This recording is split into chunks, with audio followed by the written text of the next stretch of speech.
cyklu Co robią geografowie, organizowanym przez Oddział Olimpijski Polskiego Towarzystwa Geograficznego, jest z nami dzisiaj Marcin Solarz, profesor geografii na Wydziale Geografii i Studiów Regionalnych Uniwersytetu Warszawskiego, kierownik Katedry Geografii Politycznej i Historycznej. Dzień dobry. Dzień dobry.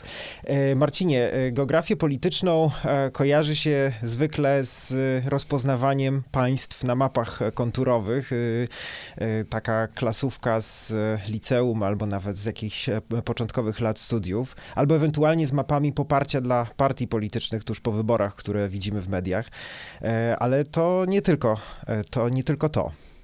No oczywiście, że nie tylko to, bo oczywiście rozpoznawanie państw czy stolic jest bardzo ważne i my niestety też próbujemy egzekwować to od studentów, bo zasadniczo wydawałoby się nam, że powinni to już umieć.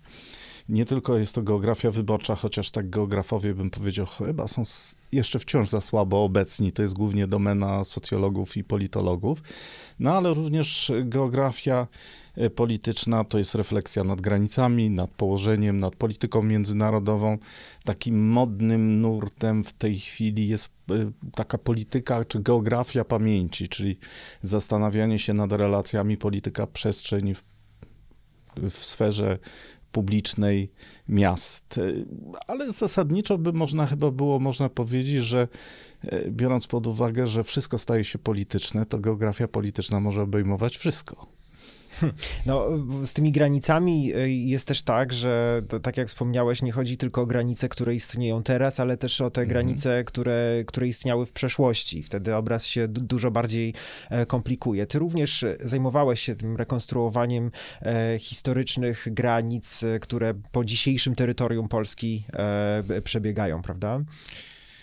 To znaczy, no, można powiedzieć, że w pewnym momencie, czy zasadniczo od samego początku, od razu geografia polityczna staje się geografią historyczną, bo ten układ granic, który mamy, jest i on jest widoczny, natomiast geografia polityczna jest niemożliwa bez historii, więc zawsze, jeżeli sięgamy w przeszłość, to już odtwarzamy granice z przeszłości. Część z nich oczywiście funkcjonuje do dnia dzisiejszego i wtedy możemy się zastanawiać nad trwałością, ciągłością granic, a część granic przestała istnieć, znikła, jest ewentualnie gdzieś w jakiś sposób zapisana w terenie, ewentualnie w naszej świadomości manifestuje się choćby podczas wyborów w mniejszym czy większym stopniu, czyli w tym momencie chodzi o granice reliktowe.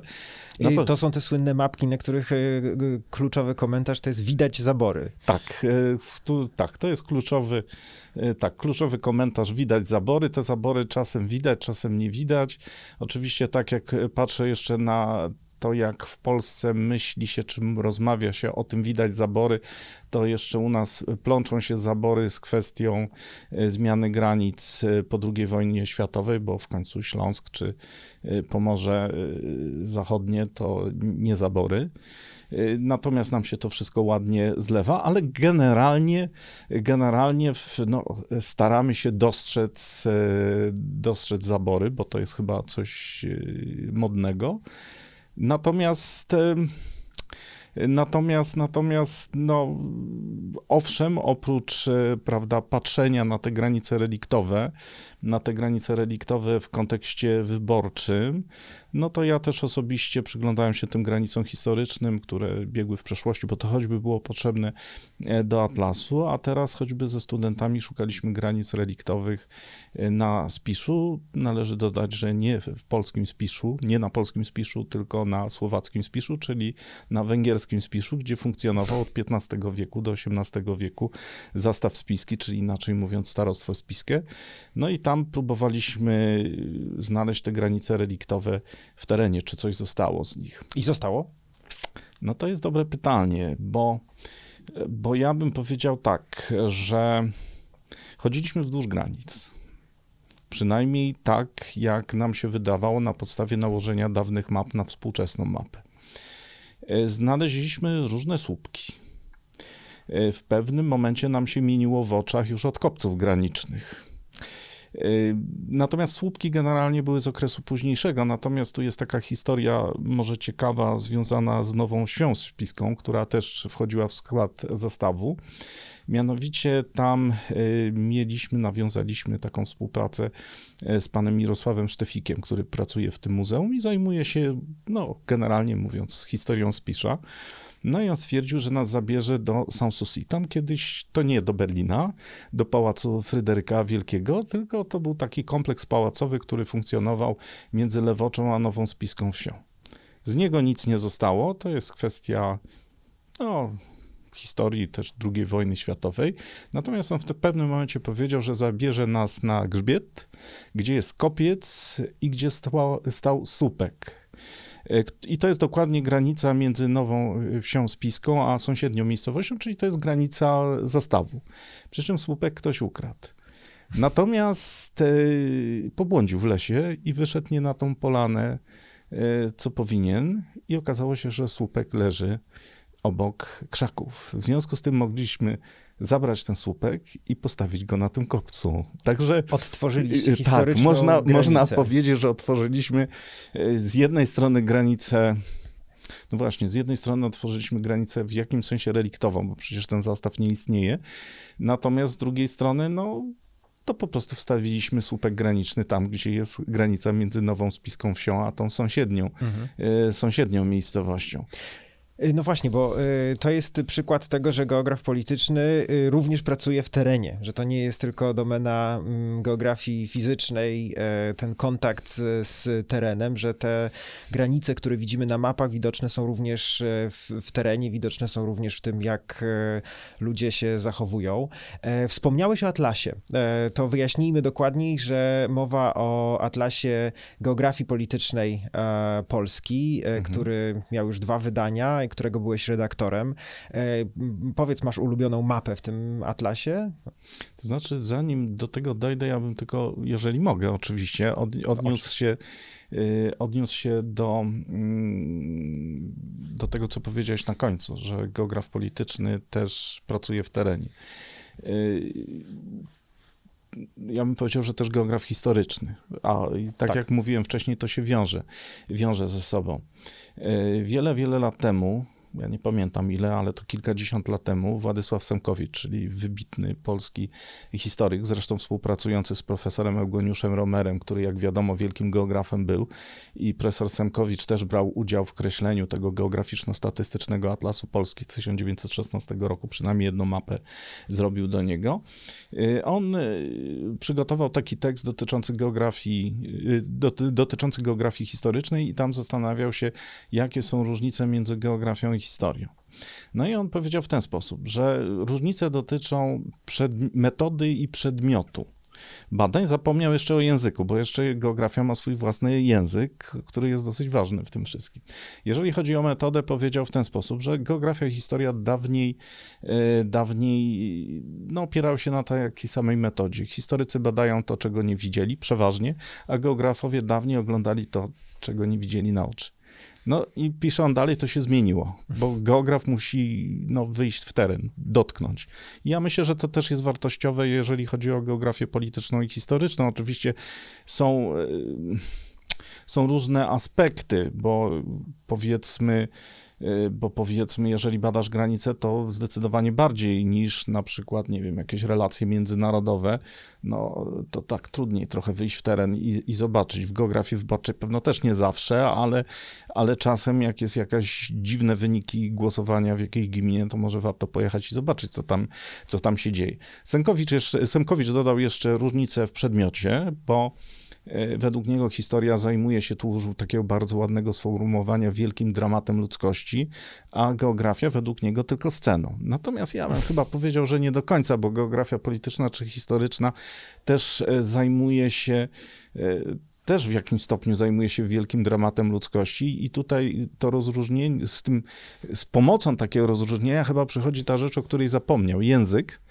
Bo geografia ma swój własny język i to też od dawna o tym, nie wiem, na przykład profesor Stanisław Pawłowski już przed wojną pisał, a bardzo ładnie napisał geograf amerykański Richard Hatcher. Jeżeli coś da się przedstawić na mapach, albo coś da się zbadać na podstawie map, albo wyniki da się przedstawić na podstawie map, to na pewno to jest geografia. Więc w tym sensie ten wielki dramat ludzkości, jeżeli da się przedstawić na mapach, to może jesteśmy już w obrębie geografii i tak płynnie dochodzimy do atlasu. No właśnie, bo który mapy przedstawia- są tym językiem.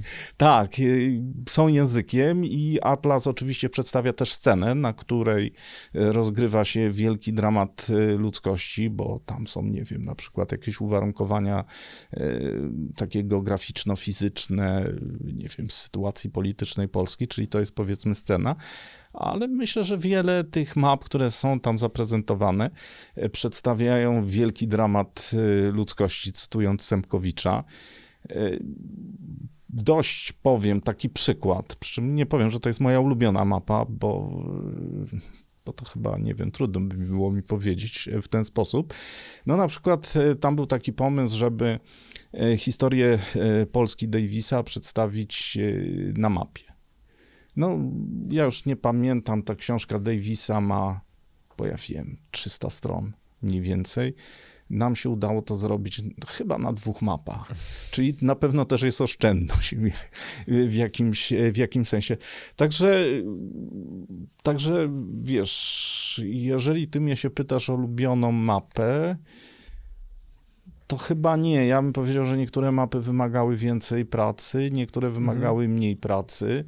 Niektóre mapy budziły kontrowersje, jak propozycja takiej polityczno-geograficznej regionalizacji Polski. No to wzbudziło szalone emocje, bo oczywiście jest tak, że jak to się ładnie w Polsce mówi, wszyscy znają się na ekonomii, medycynie, ale też na polityce i też na podziałach polityczno-geograficznych. W związku z tym każdy miał no może nie każdy, ale wiele osób miało inne zdanie. A czego dotyczyły kontrowersje? Bo rozumiem, że ta mapa, której ostateczny kształt jest w atlasie, to jest jakiś rodzaj, no jednak wielu dyskusji, studiów nad źródłami. To znaczy, ja bym, powiedział, że kontrowersje dotyczyły wszystkiego. Aż tak? Tak, bo pomysł generalnie był, to znaczy tak, no nie wiem, no, jak ktoś sobie otworzy internet, prawda, to znajdzie jakieś regionalizacje polityczno-geograficzne, czy tam historyczno-geograficzne Polski, tylko z nimi jest generalnie taki problem, że one są niespójne. Więc pomysł był taki, żeby zrobić taką spójną regionalizację polityczno-geograficzną, spójną, jeżeli chodzi o dobór kryteriów, które przekładają się na podział i spójną co do nazewnictwa. I co więcej, oczywiście czasem geografia polityczna zazdrości też geografii fizycznej, żeby zrobić taki podział wielostopniowy, jak jest na przykład regionalizacja fizyczno-geograficzna Polski. No i takie były świetne założenia, natomiast później zaczynają się schody. No bo oczywiście jest tak, że jest dobór kryteriów, a później trzeba jakieś nazwy dobierać, a biorąc pod uwagę, że nie wiem, jak weźmiemy nazwę Małopolska, no to historycznie w Małopolsce są choćby Siedlce, no to będą się różni ludzie teraz pukać w głowę. Jeżeli weźmiemy nazwę Galicja, no to niektórym będzie się kojarzyć z zaborami. Widać zabory, prawda? Chociaż podejście do nazwy Galicja na południu Polski jest inne niż, nie wiem, do nazwy Królestwo Kongresowe w tej części, w której rozmawiamy. No, podział był wieloszczegółowy, zaczynając od tego podziału takiego generalnego, który wynika z tego, co się stało w 1945 roku. Bo to jest taki zasadniczy podział na Polskę, która była w granicach Polski przed 1945 rokiem, czy tam przed 1939 rokiem i Polskę, która doszła, nowa. No, Tak zwane ziemie odzyskane. Właśnie, tak zwane ziemie odzyskane, to tego terminu nie chcieliśmy używać. Ziemie północne i zachodnie, one też takie są niekoniecznie dobre. W związku z tym tam zostało zaproponowane taki zestaw terminologiczny, mianowicie Nowopolska i Staropolska. No to już się niektórym nie podobało. Teraz wyszła taki rodzaj reportażu o ziemiach zachodnich i północnych, gdzie są zaproponowane inne nazwy, może sprawniejsze, Odrzania, Wiślania i Zaburzania. No No, czyli już na tym najbardziej ogólnym poziomie już mamy dyskusję co do nas. A później schodząc niżej, to już się zabawa rozkręcała. W sensie im niżej, tym jeszcze więcej tych kontrowersji. Tak. Im niżej, bo dochodzi więcej podziałów. W pewnym momencie już dochodzimy do podziałów zupełnie jakichś... To znaczy, te podziały na najwyższym poziomie, na tym najbardziej ogólnym poziomie, one dotyczą takich rzeczy zasadniczych, powiedzmy widocznych, prawda? Bo ten podział z 1945 roku, no to jest coś ważnego. Podział związany z zaborami to jest też coś istotnego, bo w gruncie rzeczy przecież my w nowoczesność, czyli w XIX wieku, wchodziliśmy w 3 różnych organizmach, przy czym ten jeden organizm na wschodzie, no powiedzmy średnio nowoczesny był. Więc to jest też coś szalenie ważnego. No, ale to są też granice i podziały, które znamy ze szkoły, prawda? To znaczy, to są też granice, o których mówi się, które są jakoś, można powiedzieć, pokazywane przy różnych okazjach, ale jest też wiele granic w tym podziale takich mniej oczywistych, czy takich, które wynikają rzeczywiście już z uwarunkowań historii regionalnej, lokalnej. Mógłbyś podać jakieś przykłady już właśnie takich granic, które są na tym niższym szczeblu, nie granic zaborowych, powiedzmy? To znaczy, to jest tak, jeżeli na przykład o ziemie zachodnie i północne, no to tutaj na tych ziemiach zachodnich, na tym półksiężycu, że tak powiem, już pomijając Warmię z Mazurami, no to na przykład tutaj zasadniczo ludność jako całość została wysiedlona, prawda? Tam powiedzmy z wyjątkiem Śląska. Natomiast dzieląc tą pozostałą przestrzeń, żeby ją jakoś podzielić, no to odwołaliśmy się do podziałów z XVIII wieku, prawda? Tu Śląsk przynależny do Austrii, a tutaj Pomorze Zachodnie przynależne do Prus, prawda? Na przykład dzieląc te obszary na wschód od Mazowsza, no to odwołaliśmy się do Podlasia historycznego. Jeżeli chodzi o Polskę południową, no to na przykład do istniejącej kiedyś Rusi Czerwonej czy województwa ruskiego, no tylko znowuż, jeżeli wyodrębniliśmy taką część, no, która była jak najbardziej, powiedzmy, realna, gdzieś do połowy XIV wieku i później jak to nazwać? Polska ruska, to czasem się... W związku z tym tam weszliśmy w nazewnictwo galicyjskie, no i to też wzbudziło opór pośród części czytelników. Natomiast jeżeli na przykład chodzi o Podlasie, bo doszliśmy do wniosku, żeby Podlasie historyczne, które nie do końca ma wiele wspólnego z województwem podlaskim. Tak, ale generalnie to, no bo tu też chodziło, żeby jakąś spójność tą nazewniczą zachowywać, więc tą Polskę północno-wschodnią zaczęliśmy odmieniać przez różne rodzaje Podlasia. Oczywiście to są koncepty czasem, wiesz, wymyślone, ale żeby to się wszystko nazywało Podlasiem, a nie tam traktem zaniemeńskim, co do nikogo nie przemawia, albo jakąś Rusią i tak dalej. W związku z tym akurat głosy z Podlasia były bardzo pozytywne, także ja bym powiedział, że na Podlasiu mamy jakąś taką frakcję imperialistów podlaskich, którzy dążą do rozszerzenia granic Podlasia na tereny sąsiednie. Natomiast no, na pewno ten rodzaj map wzbudził kontrowersje i to w założeniu tak miało być w gruncie rzeczy, żeby pobudzić do dyskusji, bo żeby zastanowić się nad tą przestrzenią Polski, w której funkcjonujemy, bo ona nie jest jednolita i za nią się kryją różne historie, które przekładają się na jakieś różne tożsamości i doświadczenia. Natomiast były też, powiedzmy, działy w Atlasie, które już bez kontrowersji może szczególnych wzbudziły entuzjazm. Mianowicie przy pierwszym wydaniu Atlasu, które robiliśmy, ja miałem taki pomysł, bo ja generalnie uważam, że kartografia francuska to jest mistrzostwo świata. I oni, no, może nie powinien użyć słowa produkują, ale oni produkują te atlasy, mapy, no rewelacyjne to jest. No i w tych atlasach francuskich bardzo często można znaleźć takie mapy pod tytułem albo działy całe francuska soft power. Więc ja sobie myślę tak, no może my też mamy jakieś soft power. No i w tym pierwszym wydaniu zrobiliśmy kilka map. No i okazało się, że pośród odbiorców zapanował jakiś entuzjazm w tym względzie. W związku z tym postanowiliśmy w tym drugim wydaniu rozbudować ten dział, bo w końcu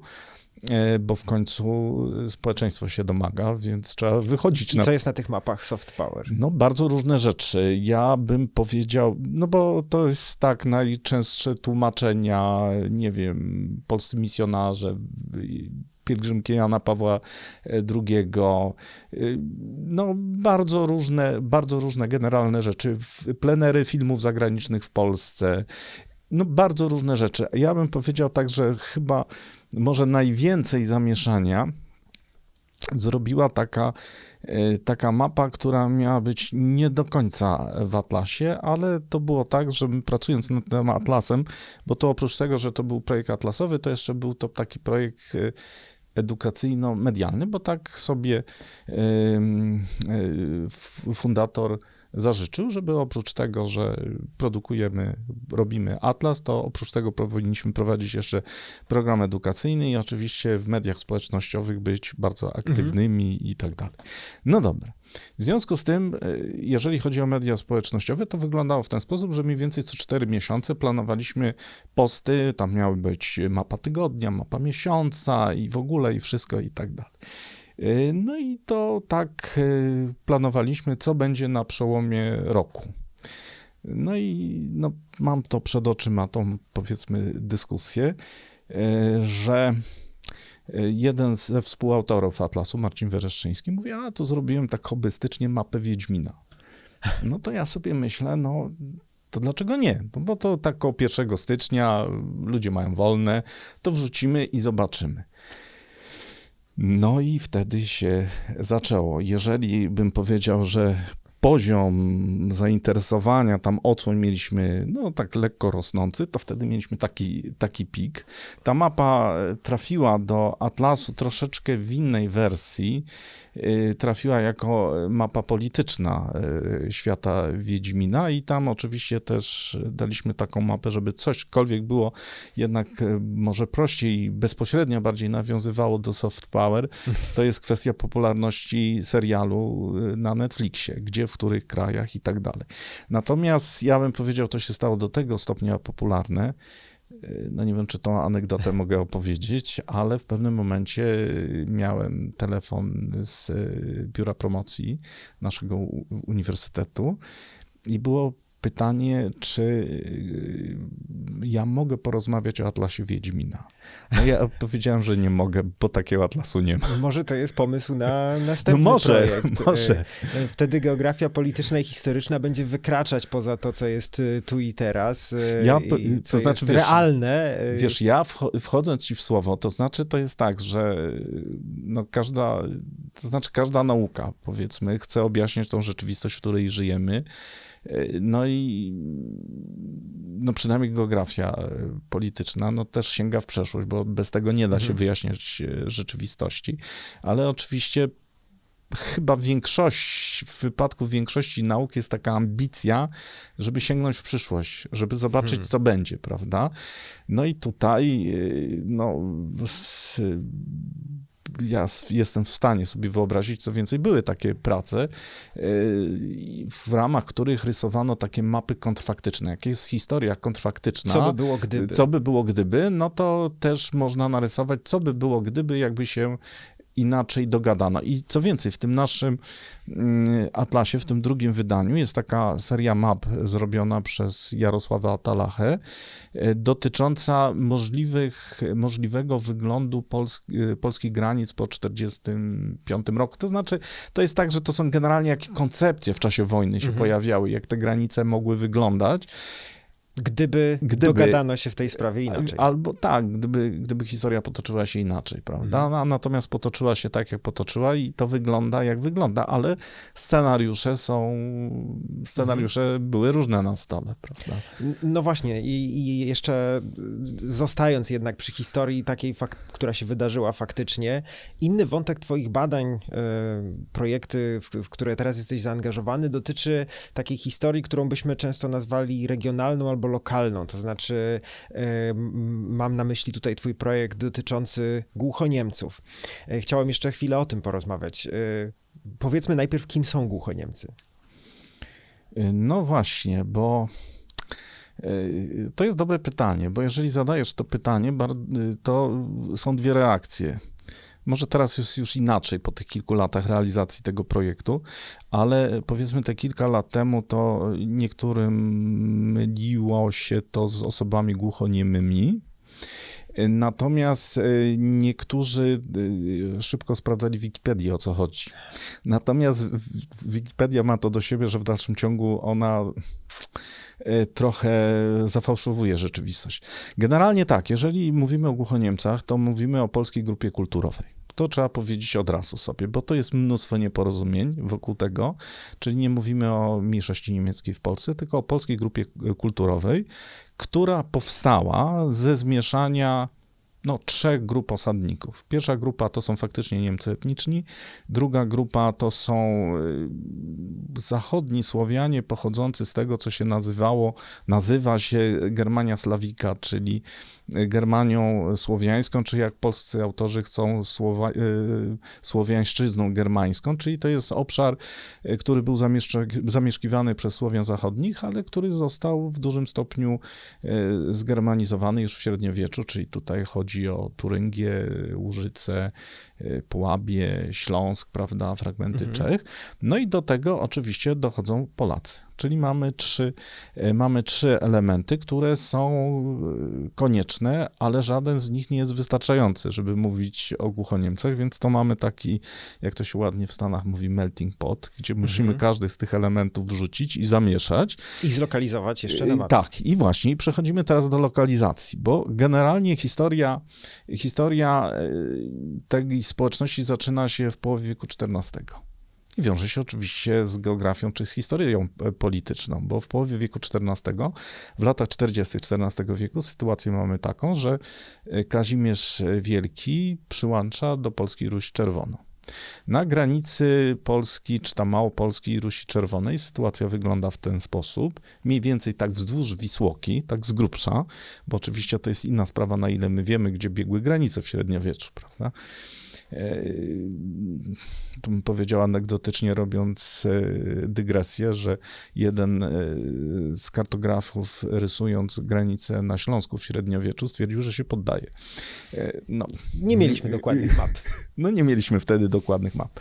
W każdym razie to pogranicze wyglądało w ten sposób, że generalnie było słabo zaludnione, mieliśmy tam wielkie puszcze, które pełniły funkcję obronną. Natomiast jeżeli obszar Rusi Czerwonej został dołączony do Polski, no to po co komu strefa obronna od strony Rusi? Co więcej, ta puszcza budowała trudności komunikacyjne. I trzeba było tam przyprowadzić osadników. Dokładnie, a poza tym, jak osadnicy przybywali, to zawsze się dochody pojawiały, prawda? Bo ktoś coś uprawiał, coś płacił. W związku z tym w latach 40., w drugiej połowie lat 40. zaczyna się wielka akcja osadnicza. Najpierw po tej stronie polskiej, z lekkim opóźnieniem po stronie ruskiej granicy. W dużym stopniu, my nie wiemy w jakim oczywiście procencie oparta na osadnikach niemieckich, bo tak jak nie mamy dobrych map, to nie mamy dobrych źródeł, która prowadzi właśnie do powstania tej społeczności głuchoniemców, która też się asymiluje szybciej w tej części polskiej, wolniej w tej części ruskiej, w tej części polskiej wokół Biecza. Taka ostateczna polonizacja to jest mniej więcej wiek XVI. W tej części ruskiej trochę dłużej to trwało i też oczywiście do końca nie wiemy, dlaczego inaczej te procesy przebiegało. Tak czy owak, najbardziej takie wyraźne ślady to są ślady w nazewnictwie geograficznym i w antroponimii, czyli w nazwiskach. No właśnie, i teraz te rekonstrukcje tych precyzyjnych, pojedynczych nazw prowadzą cię tak naprawdę do badań również w terenie i do szukania tych śladów nie tylko w źródłach, ale jak rozumiem też w tym, jak wygląda historia przekazywana z pokolenia na pokolenie i taka tożsamość tych społeczności, które tam zamieszkują. Czy jakieś ślady tego zostały i są obecne do dzisiaj w tożsamości lokalnej tych ludzi? No widzisz, zanim dojdę do tego, to wyjdę od tych badań terenowych i wyjdę od nazw geograficznych. Mianowicie jedną z tych miejscowości na północ od tych Opin, a na południe od Szymwałdu jest miejscowość Ryglice. Nazwa w różny sposób bywa wyjaśniana. Najpopularniejsze wyjaśnienie jest takie, że tam była droga i zamykano tą drogę, ryglowano. Niech będzie, nie wiem, no nie wierzę w to wyjaśnienie, ale niech będzie. I tam są jakieś jeszcze inne wyjaśnienia. Natomiast zupełnie przypadkiem profesor Anna Just znalazła w słowniku niemieckim taki fragment opisu lokacji wsi z Bawarii, który nic nie ma wspólnego z naszymi Ryglicami. Przynajmniej w takiej warstwie historycznej. Tam jest napisane, to jest mieszanina łaciny i niemieckiego, XII wiek, o ile mnie pamięć nie myli, że jakaś tam miejscowość została lokowana auf der Rygiel, czyli w miejscu, gdzie wody deszczowe spływają na jedną i na drugą stronę góry. I to jest już po łacinie napisane.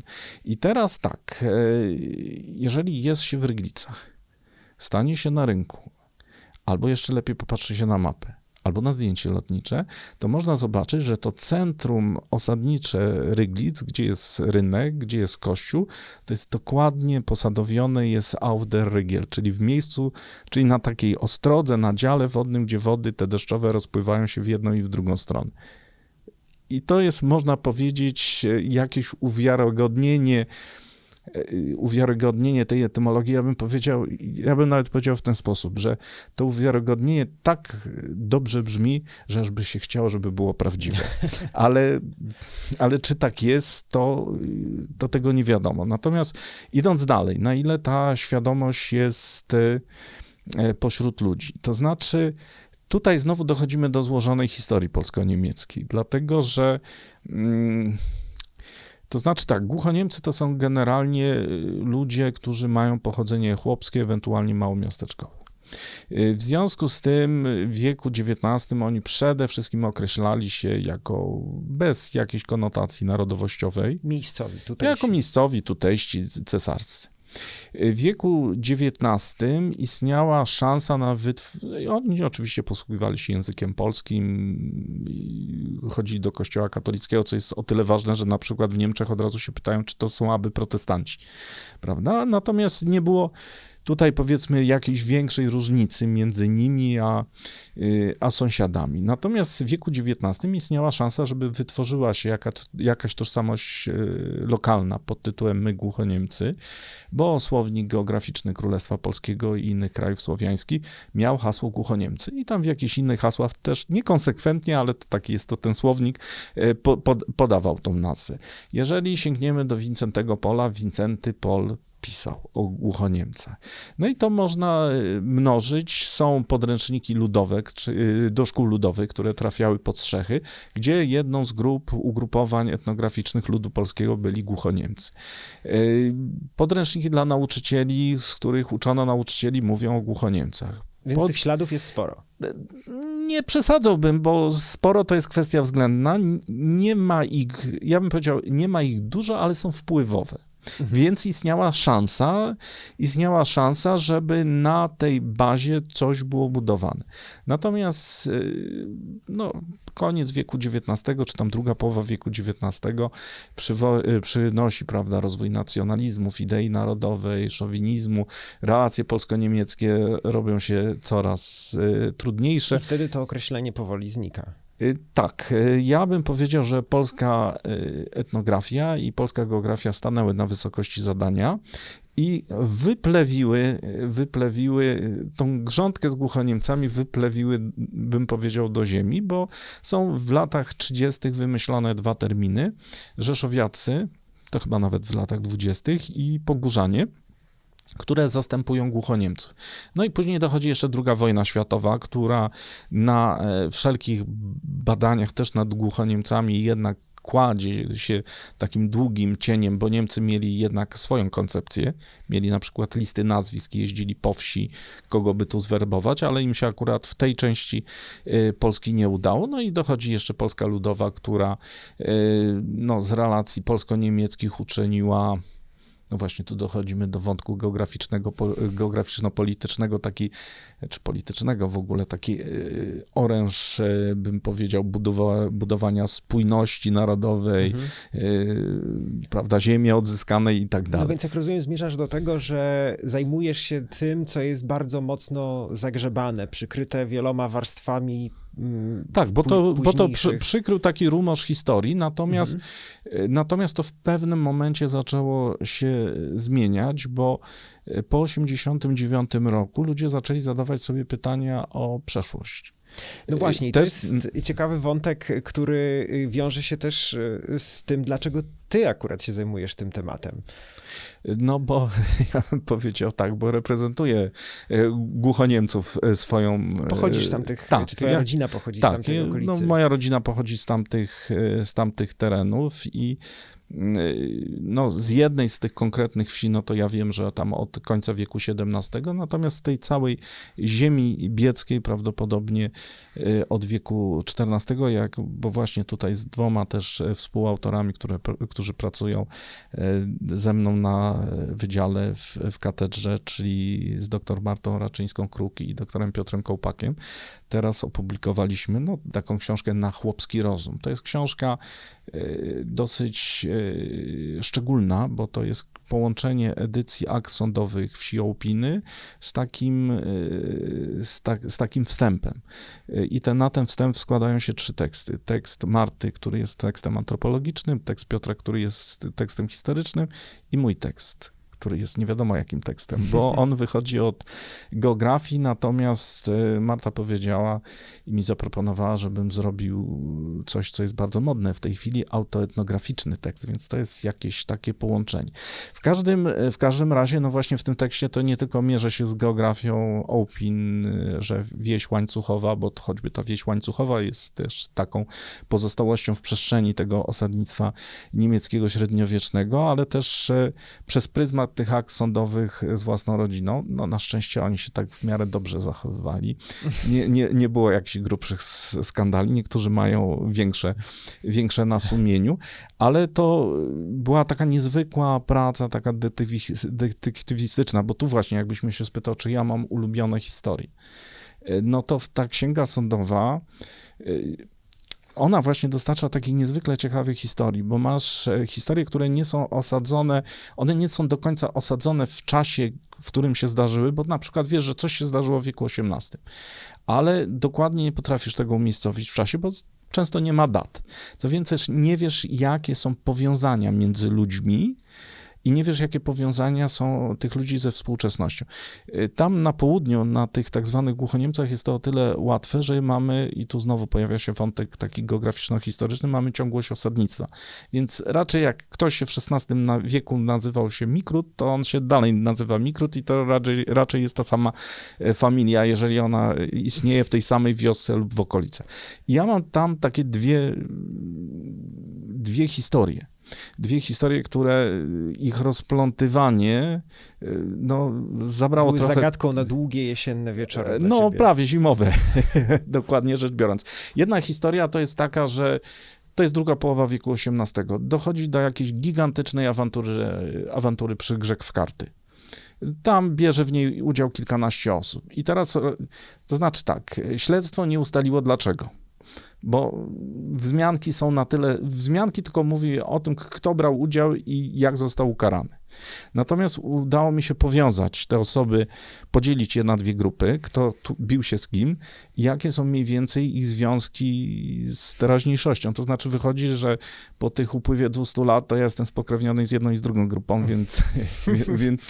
więc to jest to. Natomiast druga historia to znowuż ona otwiera jakieś możliwości do historii alternatywnych. I my nie wiemy, czy którakolwiek z nich się spełniła. Mianowicie jest informacja taka, jest drobna informacja, że rok wcześniej umarł bogaty Włościanin, zostawił jakiś majątek, no i po roku spotyka się trójka w zasadzie wpisana jest w akta, czwórka jego dzieci, no i oni tam sumę 80 zł,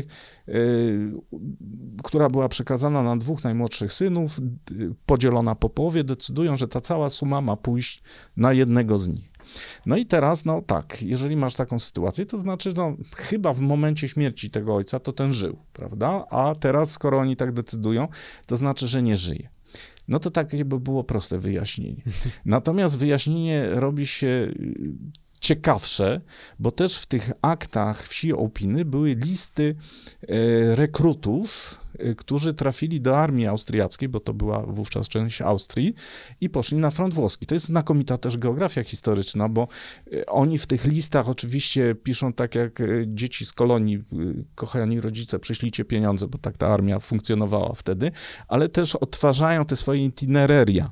W związku z tym też można to prześledzić, zobaczyć jak oni, co robili. No i właśnie jeden z tych żołnierzy pisze do domu, oczywiście tam o pieniądzach, co jest, jak się czuje, i później podaje w liście końcowym informacje o znajomych, krewnych ze wsi, co robią. No i pisze właśnie, że ten człowiek, którego nam brakowało w tym testamencie, dostał się do niewoli francuskiej pod koniec, już nie pamiętam, 1799, tuż przed bitwą pod Marengo. I teraz my nie wiemy, co się stało, bo to jest jedyna wzmianka. Do wsi zapewne nie wrócił. Mógł umrzeć w tej niewoli. Bardzo często było tak, że Polaków pochodzących z Galicji rekrutowano do legionów, a legiony wtedy się wykrwawiły, więc to było bardzo prawdopodobne.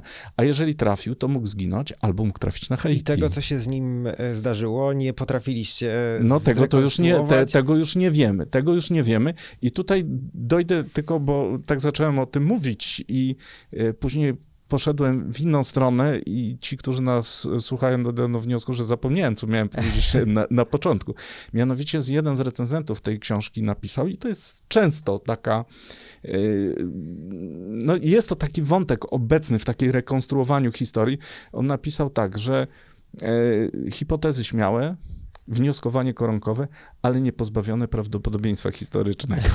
I to chciałem powiedzieć na początku. W każdym razie potrafię sobie wyobrazić, że ta edycja kryje w sobie wiele takich historii. To jest książka, która ma kilkaset stron, więc domyślam ponad 600. się, że mógłbyś jeszcze o niej długo opowiadać.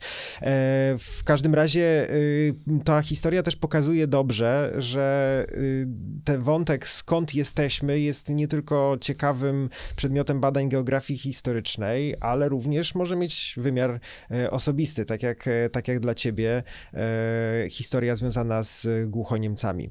Marcinie, bardzo jestem ci wdzięczny za rozmowę. Było tu mnóstwo ciekawych historii. Bardzo ci dziękuję za naszą rozmowę. Ja dziękuję bardzo. I dzięki za przyjęcie zaproszenia. Dziękuję bardzo.